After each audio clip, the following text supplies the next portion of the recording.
하나님 우리 아버지와 주 예수 그리스도로부터 은혜와 평강이 여러분들에게 함께하길 바랍니다. 네, 지난 수요일이었습니다. 수요 말씀 기도회를 가는 길인데요. 이제 혼자 운전을 하고 있었어요. 보통은 아내와 함께 가는데 그날은 아내가 큰아이와 병원 약속이 있어서 따로따로 좀 움직였거든요. 홀로 운전을 해서 가는데 저희 집 앞에서 나가서 이 로도브루역을 지나서 지나가는데 오른쪽 골목에서 한 아이가 눈물을 닦으며 울면서 나오는 거예요. 눈에 확 들어왔습니다. 그리고 그 뒤에는 아빠로 보이는 분이 아이의 등을 이렇게 슬쩍 밀면서 가라고 재촉하는 것처럼 보였습니다. 좀 매정해 보였어요. 조금 천천히 가도 될 텐데 라는 생각이 들었어요. 그때 아이의 손에 들려진 막대기가 보였습니다. 시각장애인들이 사용하는 지팡이였죠. 유럽에서 본 시각장애인들이 사용하는 지팡이는 지팡이 끝에 흰색 공 같은 것이 달려 있었어요. 한국에서는 보지 못했던 모습인데요. 그것을 보고 빠르게 알아차렸습니다. 아이는 앞을 완전히 보지 못하거나 거의 보지 못하는 것 같았습니다. 그리고 밖에 다닐 수 있도록 지팡이를 잡고 훈련하는 것 같았어요. 익숙해지려면 시간이 필요했겠죠.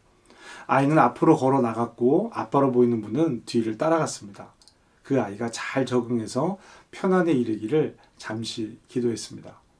그리고 운전을 하면서 계속 이런 생각이 들었어요. 보이지 않는 것이 더 힘들까? 듣지 못하는 것이 더 힘들까? 말하지 못하는 것이 더 힘들까? 그러다가 이런 생각이 이르렀습니다. 문득 어떤 장애가 쉬울 수 있을까? 모든 장애는 어렵고 힘든 것인데 지금 내가 이런 생각을 하고 있는 것은 나에게 아무런 장애도 있지 않기 때문이구나 라는 생각에 다다랐습니다. 지금도 어렵지만 병이 곧 죄인이라는 인식이 있었던 예수님의 시대에서는요, 이렇게 장애를 가진 사람들이 일을 하며 생활을 유지하는 것이 거의 불가능했습니다.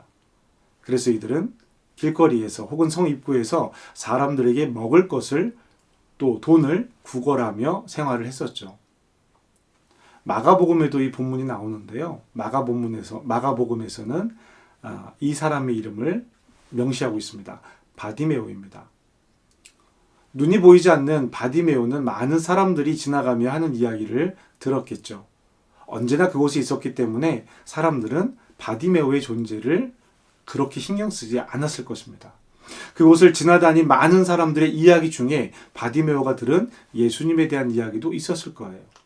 그런데 오늘 다른 때와 다르게 길가가 더 시끌벅적합니다. 그래서 바디메오는 사람들에게 무슨 일이 일어났냐라고 묻는 겁니다. 이렇게 묻는 바디메오에게 사람들이 대답을 합니다. 그들이 나사렛 예수께서 지나가신다 하니 아멘. 사람들은 바디메오에게 나사렛 사람 예수라고 말을 합니다. 사람들에게는 그저 나사렛에서 온 예수일 뿐입니다. 자기들과 같은 사람이라고 말하는 것이죠. 조금 특별한 것 같은데 우리와 다르지 않은 그냥 사람이라고 말하고 있는 것입니다. 그런데 바디메오의 반응이 달랐어요. 일단 그 반응을 한번 보실까요? 38절인데요. 맹인이 외쳐 이르되 다윗의 자손 예수여 나를 불쌍히 여기소서 하거늘 아멘. 바디메오는요, 예수님을 나사렛 예수라고 부르지 않습니다. 나사렛 예수가 아니라 다윗의 자손 예수라고 부르고 있어요. 바디메오가 그동안 길거리에서 앉아서 구걸하면서 들은 이야기의 결론인 거예요. 예수님의 존재를 다른 사람들과 다르게 나사렛 예수가 아니라 다윗의 자손 예수로 받아들이고 있습니다. 나사렛 예수라고 부르는 사람에게는 그저 예수님은 한 사람에 불과합니다. 예수님을 나사렛 예수라고 부르는 사람들은 다윗의 후손을 기다리고 있는 사람들이에요. 그런데 바디메오가 나사렛 예수를 보고 다윗의 자손이라고 부르는 거예요. 39절이죠. 앞서가는 자들이 그를 꾸짖어 잠잠하라 하되 그가 더욱 크게 소리질러 다윗의 자손이여 나를 불쌍히 여기소서 하는지라. 아멘.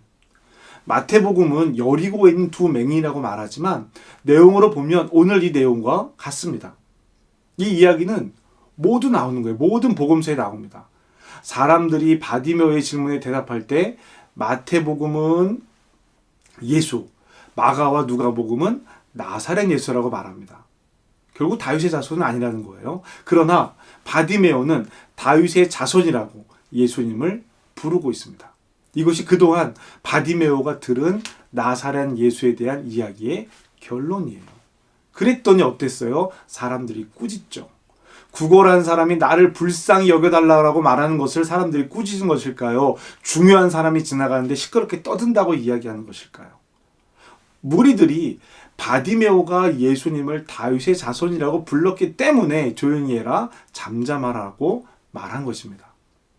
그 말을 들은 바디메오가 더 크게 소리를 질러서 다윗의 자손이여 나를 불쌍히 여겨주세요 라고 더 크게 소리 지른 것입니다. 이 말은요, 다윗의 자손 예수님이라는 말은 구세주 예수님 나를 불쌍히 여겨주세요 라는 말과 같은 거예요. 자, 족보를 따져보니까 예수께서 다윗의 자손이었습니다. 이것을 말하는 것이 아닙니다. 아, 단순히 조상이 다윗이었구나 라고 말하는 것이 아니라는 거예요. 이스라엘 사람들에게 다윗의 후손, 다윗의 자손은 하나님의 약속입니다. 기다리고 있는 하나님의 약속이었다라는 거예요. 그런데 저 나사렛 사람 예수를 다윗의 자손이라고 맹인 바디메오가 말하고 있는 겁니다. 그러니 잠잠하라고 꾸짖습니다. 이 소란 중에 예수님께서 바디메오를 불러 오라고 말씀하십니다. 그리고 물으셨어요. 내게 무엇을 알주길 원하느냐? 이르되 주여 보기를 원하나이다. 바디메오는요, 자신의 눈으로 보는 것을 원했습니다. 너무나 당연한 이야기 아닐까요? 바디메오는 하루하루 그곳에서 지나가는 사람들에게 구걸을 해서 먹고 사는 사람이었어요. 그러니 오늘의 일용할 양식을 구할 수도 있었을 것입니다. 그런데 바디메오는요, 예수께서 누군지 알고 있었어요. 그러니까 문제의 근원을, 오늘 먹고 살 문제가 아니라 문제의 근원을 해결해 달라고 이야기하는 것입니다. 그러자 예수님께서 그 문제를 해결해 주세요. 42절입니다. 예수께서 그에게 이르시되 보라 내 믿음이 너를 구원하였느니라 하시매 아멘. 예수님은요, 바디메오의 요청을 믿음이라고 말씀하고 계십니다. 예수님은 눈이 멀어 앞을 보지 못한 사람의 하루 식사가 아니라 그 사람의 눈을 열어서 그의 삶 자체를 바꿔주시는 거예요. 사람들은 바디메오가 자신들은 나사렛 예수라고 부르는 그를 다윗의 자손이라고 부르는 것이 큰 문제였습니다. 그래서 조용히 하라고 잠잠하라고 말했죠. 그러나 그것은 바디메오의 믿음이었습니다. 예수님은 자신의 밥벌이를 하지 못하는, 밥벌이를 할 수 없는 그의 눈을 열어주세요. 그리고 그것을 구원이라고 말씀하십니다. 이제 누가는 다른 복음서에 기록되어 있지 않은 말을 덧붙입니다. 곧 보게 되어 하나님께 영광을 돌리며 예수를 따르니 백성이 다 이를 보고 하나님을 찬양하니라. 아멘. 우리 바디메오의 행동을 보실까요? 예수님께서 말씀하시자 곧 보게 되었습니다. 그리고 하나님께 영광을 돌렸어요. 그리고 어떻게 했어요? 네, 예수님을 따라 나섰습니다. 그 곁에서 이를 지켜보던 백성들이 하나님을 찬양하고 있다는 거예요.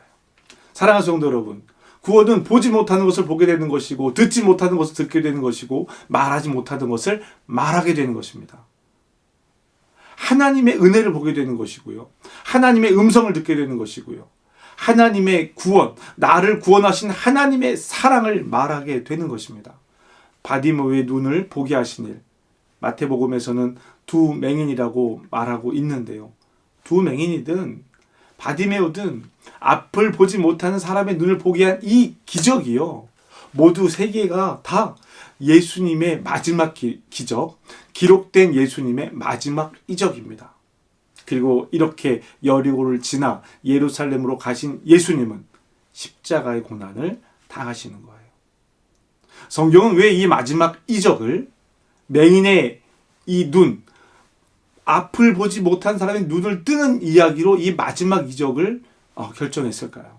왜 여기에 기록해 놨을까요? 이제 예수님은 더 이상 이 땅에 계시지 않기 때문에, 그렇게 될 것이기 때문에 보고 듣고 말하는 것이 어렵다라고 이야기하고 있는 것은 아닐까요? 여러분, 우리의 눈은 열려 있습니까? 보고 있습니까? 우리에게는 듣고 있습니까? 우리의 입은 무엇을 말하고 있습니까? 여러분의 눈은 무엇을 보고 여러분의 귀는 무엇을 듣고 있습니까? 여러분의 입은 무엇을 말하고 있습니까? 여러분이 듣고 보고 말하는 그것이 우리의 정체성입니다. 성도 여러분, 하나님께서 우리에게 원하시는 것은 무엇일까요? 우리의 헌신, 우리의 봉사, 우리의 예배? 우리의 기도, 우리의 찬양, 이 모든 것들이 하나님이 기뻐하시는 일이긴 합니다.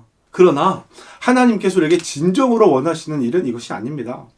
하나하나의 문제가 아니라 근본적인 것을 알아야 합니다. 하나님께서 우리에게 원하시는 것은 하나님께서 창조하셨던 원래의 모습을 회복하는 거예요. 원래의 모습이 무엇입니까? 하나님께서 에덴 동산에서 우리에게 가르치시고 알려주셨던 그것입니다. 그 모습이에요. 하나님께서 우리에게 원하시는 것은 그렇게 에덴 동산에서 함께 거닐며 이야기 나누며 듣고 보고 함께 살아가는 것. 그것을 지금 이 땅에서 하는 것을 원하시는 것입니다. 눈을 뜨고 귀를 열고 서로 이야기를 나누는 거예요. 그리고 기뻐하며 하나님을 찬양하는 것입니다. 오늘 하나님의 정원에는 바디메오가 초대되었습니다. 앞을 보지 못하는 바디메오가 주님이 오시는 소식을 들었어요. 우리에게도 주님의 말씀이 들리는 축복이 있기를 바랍니다. 그리고 우리도 모두 나사렛 예수라고 부르는 이 세상에서 다윗의 자손 예수님이여 라고 부를 수 있는 담대함이 있기를 주님의 이름으로 축복합니다. 저는 오늘 저와 여러분이 바디메오가 되기를 기대하고 있습니다. 그래서 우리를 통해서 세상이, 우리 주변의 사람들이 또 다른 바디메오가 예수님을 보게 되어야 할 것입니다. 우리가 예수님을 가리고 있는 것이 아니라 저와 여러분을 통해서 예수님이 세상에 보이게 되기를 주님의 이름으로 축복합니다. 우리가 하나님께 기도해야 하는 이유가 바로 여기에 있어요. 기도는 우리가 하나님께 드리는 말씀인 동시에 하나님께서 우리에게 말씀하시는 순간이기도 합니다. 여러분, 기도가 힘드시죠? 왜 기도가 힘들까요? 힘들 때만 기도해서 그렇습니다. 즐거울 때, 기쁠 때, 감사할 때 기도해 보세요. 기도가 즐겁고 기쁘고 감사한 일이 됩니다. 그런데요, 우리는 삶의 어려운 문제를 만나면 그때 기도의 자리로 하나님 앞으로 더 나가려고 합니다. 문제를 해결하기 위한 기도가 힘든 이유예요. 즐거울 때, 감사할 때, 기쁠 때 기도합시다. 일상의 삶에서 평안함을 주신 하나님께 감사하는 기도를 드리고 주변을 돌아보며 하나님의 인도하심을 따라 살아갈 수 있기를 이 순간 기뻐하며 기도합시다. 그래야 위기를 맞을 때 하나님께 기도할 수 있습니다. 바디메오는 평상시에 다니던 사람들의 이야기를 통해 예수님을 알았어요. 여러분, 봐도 보지 못하고 들어도 듣지 못하고 알아도 말하지 못한 사람이 아니라 볼 것을 보고 들을 것을 듣고 말할 것을 말하는 그리스도인들이 되기를 주님의 이름으로 축복합니다. 그러기 위해서 우리는 하나님의 말씀인 성경을 통해 하나님을 알아가야 합니다. 그 일에 저와 여러분의 신앙이 최선을 다하기를 주님의 이름으로 축복합니다. 기도합시다. 하나님, 우리가 보고 듣고 말하는 것이 하늘의 기쁜 소식이 되기를 기도합니다. 하나님 나라 복음이 우리를 통해 드러나도록 주님 도와주시옵소서. 바디메오는 모든 사람이 예수, 나사렛 예수라고 부를 때 다윗의 자손 예수님이라고 불렀습니다. 사람들이 가로막고 입을 막으려 해도 더 크게 말했습니다. 그리고 눈을 뜨게 해달라고, 보게 해달라고 예수님께, 하나님께 말씀드렸습니다. 그의 믿음이 그를 구원했습니다. 주님, 오늘 바디메오의 구원의 기쁨이 우리에게도 있게 하여 주시옵소서. 보고 듣고 말하는 것이 하나님 나라의 기쁨이 되게 하여 주시옵소서. 받은 구원을 전하며 에덴 동산에서 하나님께서 보이신 세상을 우리도 기쁨으로 누리게 하여 주시옵소서. 주님의 말씀을 듣는 자가 되길 원합니다. 성령님 도와주시옵소서. 예수님의 이름으로 기도합니다. 아멘.